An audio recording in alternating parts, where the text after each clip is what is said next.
नमस्कार, मैं हूं कृतिका सिंह और आप देख रहे हैं न्यूज़ 10 इंडिया। आज हम बात करेंगे एजुकेशन और सोशल वर्क के बारे में। शिक्षा मनुष्य को अंधेरे से उजाले की तरफ ले जाने का एकमात्र रास्ता है। शिक्षा एक ऐसा औजार है जिससे शिक्षक सफल, सबल व सार्थक मनुष्य का निर्माण करते हैं। संसार की सभी सभ्यताओं में शिक्षा को समान रूप से मनुष्य का जीवन का अभिन्न अंग बताया है। समय के साथ शिक्षा का स्वरूप भी बदलता रहा है। पौराणिक गुरुकुल शिक्षा से आज के मॉडर्न एजुकेशन सिस्टम तक का शिक्षा का स्वरूप बिल्कुल बदल गया है। आज भारत आईआईटी व आईआईएम जैसे इंस्टीट्यूट के साथ वर्ल्ड एजुकेशन सिस्टम में 32वें नंबर पर है। वहीं नेशनल लेवल पर गुजरात, राजस्थान, आंध्र प्रदेश, केरल, पंजाब, चंडीगढ़ और महाराष्ट्र जैसे लेवल 2 पर है। नेशनल लेवल रैंकिंग में उत्तराखंड लंबी छलांग लगाते हुए 35 से 23 के पायदान पर आ गया है। उत्तराखंड का लिटरेसी रेट 78% से जिससे बढ़ाकर 90% करने का लक्ष्य है। आज हमारे साथ शिक्षा के महत्व और क्वालिटी ऑफ एजुकेशन की बात करने के लिए डॉक्टर जगदीश पांडे जी हैं। डॉक्टर जगदीश पांडे उत्तराखंड की कंट्री वाइड स्कूल के फाउंडर एंड चेयरमैन हैं। शिक्षा के साथ डॉक्टर पांडे समाज सेवा भी खास रुचि रखते हैं। आइए बात करते हैं डॉक्टर जगदीश पांडे जी से। सर, शिक्षा और समाज सेवा दोनों ही आपकी प्रोफेशनल जर्नी का बड़ा हिस्सा है। इसके बारे में थोड़ा बताइए। मेरा यह मानना है कि हम लोग जैसे सुदूरवर्ती क्षेत्र में अच्छी शिक्षा यदि कम शुल्क में उपलब्ध कराई जाए तो यह शिक्षा तो अपने आप में एक बड़ी समाज सेवा है।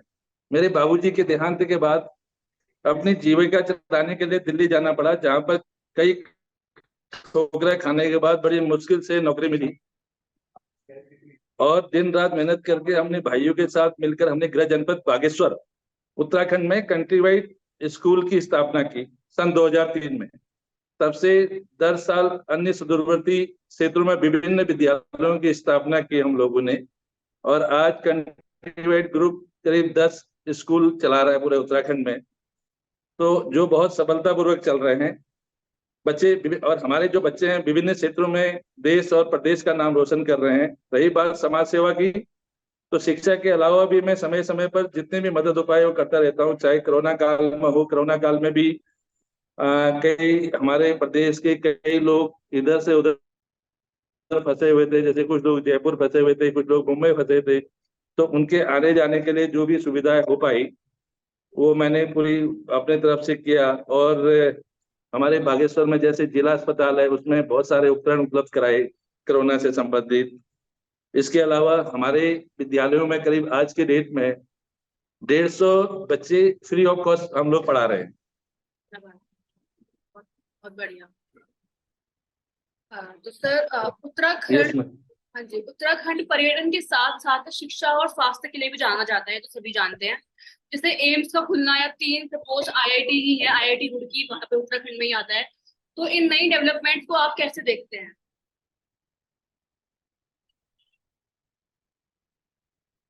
उत्तराखंड में जैसे अभी एम्स का खुलना है या आईआईटी खुल रहे हैं, तो अभी तो खैर इनकी शुरुआत है, बट जैसे खुलेंगे तो ये बहुत अच्छी बात है, क्योंकि हमारे उत्तराखंड में ऐसे संस्थान खुलेंगे तो इससे हमारे उत्तराखंड के बच्चों का तो विकास होगा ही होगा, उनका फ्यूचर काफी अच्छा होगा। तो मेरा यह मानना है कि एम्स खुलने के साथ साथ तो जो यहाँ पर फैकल्टीज है, बेसिकली उत्तराखंड में जो हमारे डॉक्टर्स हैं, प्रॉपर डॉक्टर्स उपलब्ध हो। अभी भी जैसे डिस्ट्रिक्ट हॉस्पिटल है वहाँ पर प्रॉपर डॉक्टर्स नहीं हो पाते हैं।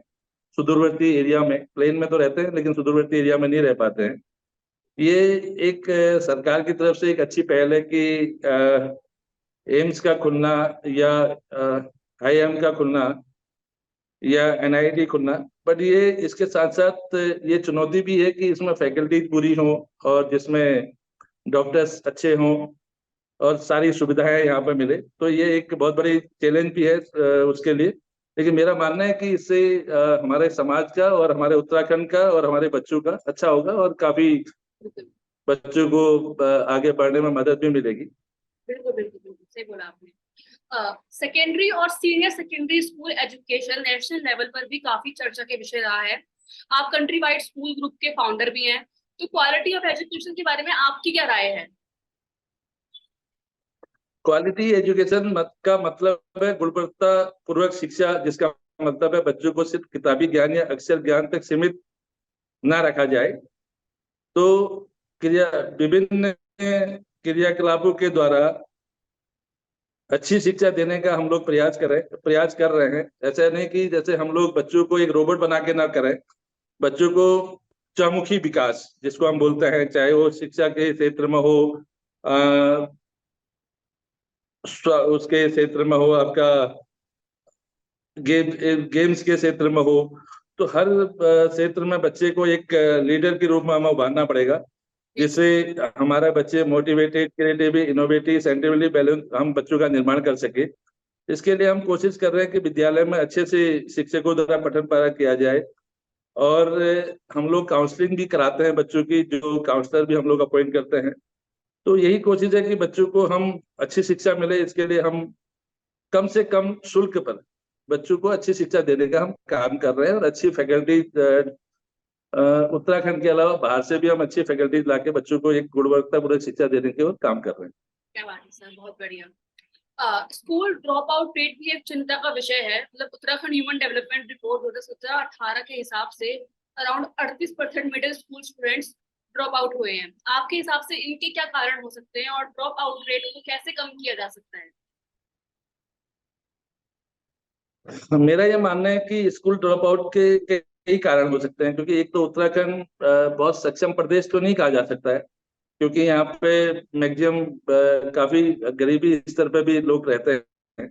एक तो जो गवर्नमेंट ने एक पहल की है आरटीई का, राइट टू एजुकेशन, उसमें नर्सरी से 8 तक गवर्नमेंट फ्री ऑफ कॉस्ट पढ़ाती है।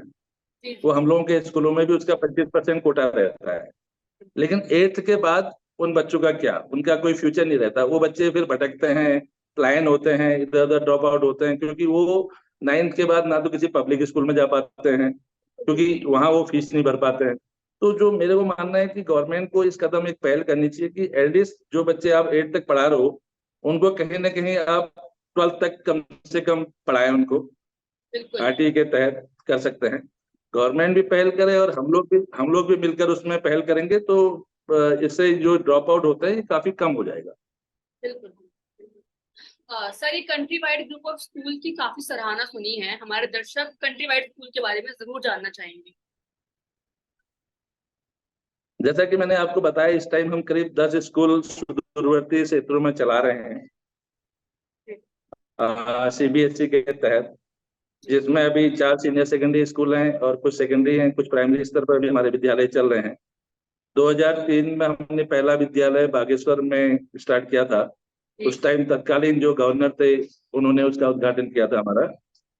उसके बाद हम लोगों ने वहीं सुदूरवर्ती एरिया में 25 से 30 किलोमीटर के एरिया में हम लोग बढ़ते गए, क्योंकि उत्तराखंड एक ऐसा प्रदेश है जहाँ पे शिक्षा का बहुत अभाव है। तो शिक्षा के अभाव होते कि हमने सुदूरवर्ती क्षेत्रों में शुरू किया कि बच्चों को आने जाने में सुविधा हो, कम शुल्क में हम लोग पढ़ा सकें। तो इसी कदम पर हम लोगों ने कोशिश की कि हम लोग एक 25-30 किलोमीटर के एरिया में स्कूल हम लोगों ने बनाए। आज हमारे स्कूलों में करीब 5,000 से ज्यादा बच्चे हमारे स्कूलों में पढ़ रहे हैं। और हमारे बच्चों का कैसे हम चहुमुखी विकास कर सके, तो हमारे यहाँ से काफी बच्चे आर्मी में अच्छे पोजीशनों में गए हुए हैं, नीट में क्वालिफाई किए हैं, कोई डॉक्टर्स हैं, कोई इंजीनियर्स हैं। इवन अभी एक बच्चा हमारा रोहित दानू, अभी फुटबॉल टीम का अनाउंस हुआ, वो भारत के लिए खेलेगा। तो हमारे स्कूल का ही बच्चा वो भी, रोहित दानू। और एक बच्चा हमारा ग्रैंड मास्टर है चेस में, जो पूरा उत्तराखंड का और देश का नाम रोशन कर रहा है, सक्षम रौतेला। और रोहित दानू भी प्रदेश और देश का नाम रोशन कर रहा है। ये हमारे स्कूलों के बच्चे हैं। बाकी कई बच्चे हमारे अच्छे अच्छे संस्थानों में काम कर रहे हैं, चाहे वो मल्टीनेशनल कंपनी, जो चाहे भारत सरकार की सेवाएं कर रहे हैं, अच्छी अच्छी जगह में काम कर रहे हैं। क्या बात है सर, बहुत बढ़िया। आप उत्तराखंड से आते हैं, उत्तराखंड के बारे में आप और क्या शेयर करना चाहेंगे? उत्तराखंड एक छोटा सा प्रदेश है और बहुत अच्छा प्रदेश है। यहाँ पे सारी हर चीज की संभावनाएं हैं। टूरिज्म के क्षेत्र में आप देखिए कि उत्तराखंड काफी डेवलप, हम और भी डेवलप कर सकते हैं उत्तराखंड को। उसके अलावा हमारे यहाँ जैविक खेती काफी होती है, जो जैविक खेती के उसमें भी हम काफी आगे बढ़ सकते हैं। जो उत्तराखंड के, अभी आपने देखा होगा यहाँ पे एक मडवा बोलते हैं, जो उत्तराखंड का काफी अच्छा पदार्थ है। मंडुए से काफी प्रोटीन मिलता है। इवन अब अभी हमारे प्रधानमंत्री मोदी जी ने भी मंडुए को काफी महत्व दिया है। तो उससे हमारे जो गांव सुदूरवर्ती क्षेत्रों के जो महिलाएं हैं, पुरुष हैं, उससे अपनी आजीविका चला रहे हैं। वो उस क्षेत्र में काफी अच्छा काम कर रहे हैं। पर यही है कि हमारे यहाँ जो उत्तराखंड का सबसे बड़ी समस्या है वो पलायन। यहाँ पे पलायन बहुत होता है क्योंकि लोग उत्तराखंड से पलायन करके और प्रदेशों में ज्यादा भाग रहे हैं। पलायन का मेन कारण है कि अच्छी शिक्षा का ना होना, अच्छा स्वास्थ्य डॉक्टरों का ना होना, बिल्कुल बिल्कुल। तो इसके लिए हमें सरकार को भी सोचना पड़ेगा। हम लोग भी जो जागरूक लोग हैं उनको सोचना पड़ेगा। और प्लस जो हमारे यहाँ एक जो खेती जो होती है, जैविक खेती की मैं बात कर रहा हूँ, उसमें क्या यहाँ पे सुदूरवर्ती एरिया में बंदरों का बहुत आतंक है या जंगली जानवरों का बहुत आतंक है। उसको जंगली जानवरों से कैसे निजात पाया जाए, उसको सरकार को भी उस बारे में कुछ सोचना पड़ेगा और कुछ हम लोगों को भी सोचना पड़ेगा, जिससे यहाँ के लोग जैविक खेती में अपना दिनचर्या या रोजगार मतलब तलाश सकते हैं।